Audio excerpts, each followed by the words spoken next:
انہوں نے کھل کر یہ کہا کہ بحثت پارٹی کے نوجوان بنیاد پرستی کی طرف مائل ہو رہے ہیں۔ ساسون کے مطابق مجھے نہیں لگتا کہ وہ واقعی زیادہ مذہبی ہو گئے تھے، انہوں نے سیاسی مقاصد کے لیے یہ دکھاوا شروع کر دیا تھا۔ ناظرین، وہ کہتے ہیں کہ انہوں نے مساجد تعمیر کروائیں اور ایک بڑی یونیورسٹی بھی، جسے وہ قرآن کی تعلیم کا بڑا ادارہ کہتے تھے۔ ان کی نظر میں یہ خیال بہت اچھا تھا، کیونکہ انہیں لگتا تھا کہ وہ اس سے لوگوں کو اپنی جماعت کی حمایت کے لیے مائل کر سکیں گے۔ وہ قرآن کو ایسے پڑھیں گے جس سے وہ انہیں اپنا رہنما مان سکیں۔ اس سے ان کے لیے آسانی ہو جائے گی کہ وہ عوام کو مذہب کے ذریعے کنٹرول کر سکیں۔ ناظرین، وہ اس کی مثال دیتے ہیں کہ صدام نے اپنے مقاصد کے اصول کے لیے خواتین سے متعلق اپنا رویہ تبدیل کیا۔ جب وہ سال 1968 میں سیاست میں آئے تو روایات پر ہنستے تھے۔ وہ چاہتے تھے کہ خواتین کے پاس بھی ووٹ کا حق ہو، مزدوروں کو حقوق ملیں اور سب کے لیے تعلیم کے مواقع پیدا ہوں۔ وہ معاشرے میں عورتوں کے کردار کے حقیقی محافظ تھے، مگر 1990 میں انہوں نے اپنا لہجہ تبدیل کر دیا اور کہنا شروع کر دیا کہ عورتوں کی جگہ گھر ہے اور ان کا کام زیادہ سے زیادہ بچے پیدا کرنا ہے۔ وہ کہتے ہیں کہ اس کی دو وجوہات تھی، مذہبی جنون اور بے روزگاری بڑھ رہی تھی۔ کویت کے ساتھ جنگ میں 7 لاکھ فوجی ہلاک ہوئے تھے۔ ناظرین، کہا جاتا ہے کہ خون میں کچھ کیمیائی مادے ملائے گئے تاکہ اسے سیاحی کے طور پر استعمال کیا جا سکے۔ ماہرین کا ایک سوال یہ بھی ہے کہ کیا یہ واقعی پورا صدام حسین کا خون تھا، کیونکہ اتنے زیادہ صفحات کے لیے بہت زیادہ خون درکار تھا۔ ایک اندازے کے مطابق ایک شخص سال میں صرف 4 مرتبہ 470 ملی لیٹر خون عطیہ کر سکتا ہے۔ سرکاری اعداد و شمار میں بتایا گیا کہ صدام نے یہ تمام خون 2 سے 3 برسوں کے دوران عطیہ کیا، جو بظاہر ناممکن لگتا ہے۔ ناظرین، ماہرین کے مطابق انہیں کچھ چیزوں کا ڈر اور وہم تھا۔ مثلاً وہ روایت کے برعکس صدارتی محل آنے والے لوگوں سے ہاتھ ملاتے تھے اور نہ ہی گلے ملتے تھے۔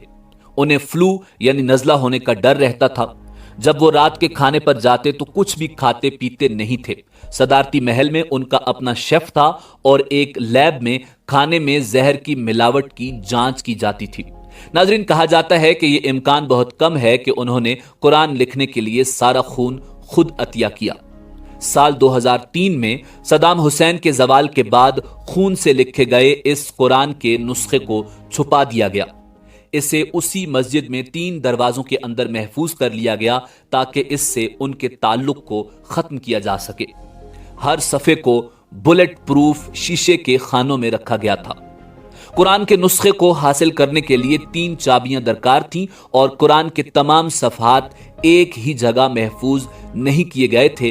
امریکی مداخلت کے بعد ان صفوں کی نگرانی پر مامور ایک شخص نے برطانوی اخبار کو بتایا تھا کہ نسخے کو حاصل کرنے کے لیے 3 چابیاں درکار ہوتی ہیں، ایک میرے پاس ہے، ایک علاقے کے پولیس سربراہ کے پاس اور تیسری بغداد کے کسی دوسرے حصے میں رکھی گئی ہے۔ صحافی کو اس نسخے تک رسائی نہیں دی گئی تھی اور اسے بتایا گیا کہ اس کے لیے کمیٹی کی اجازت درکار ہے۔ ناظرین، اس نسخے کو لکھنے والے خطاط عباس شاکر جودی نے عراق چھوڑ دیا تھا اور کم از کم 10 سال پہلے وہ امریکہ میں مقیم تھے۔ سال 2003 کے بعد عراق نے صدام حسین کی کئی یادگاریں ہٹا دیں۔ ان کی وراثت کو مٹانے کے لیے ان سے وابستہ متعدد عمارتوں کے نام تبدیل کر دیے، مگر قرآن کریم کے حوالے سے حکام اس کشمکش کا شکار ہوئے کہ اسے ختم کر دیا جائے یا چھپا دیا جائے۔ مورخین کے مطابق یہ مذہبی مسئلہ بن گیا تھا۔ ایک طرف اسے بیشتر مذہبی اسکالرز گستاخانہ سمجھتے تھے۔ جسم سے نکلنے والے خون کو ناپاک یعنی نجس سمجھا جاتا ہے، جبکہ اسلامی تاریخ میں ایسی کوئی مثال نہیں ملتی کہ خون سے قرآن کریم لکھا گیا ہو۔ دوسری طرف اسلامی روایت میں قرآن خدا کی کتاب اور کلام ہے، لہٰذا آپ اسے تباہ بھی نہیں کر سکتے۔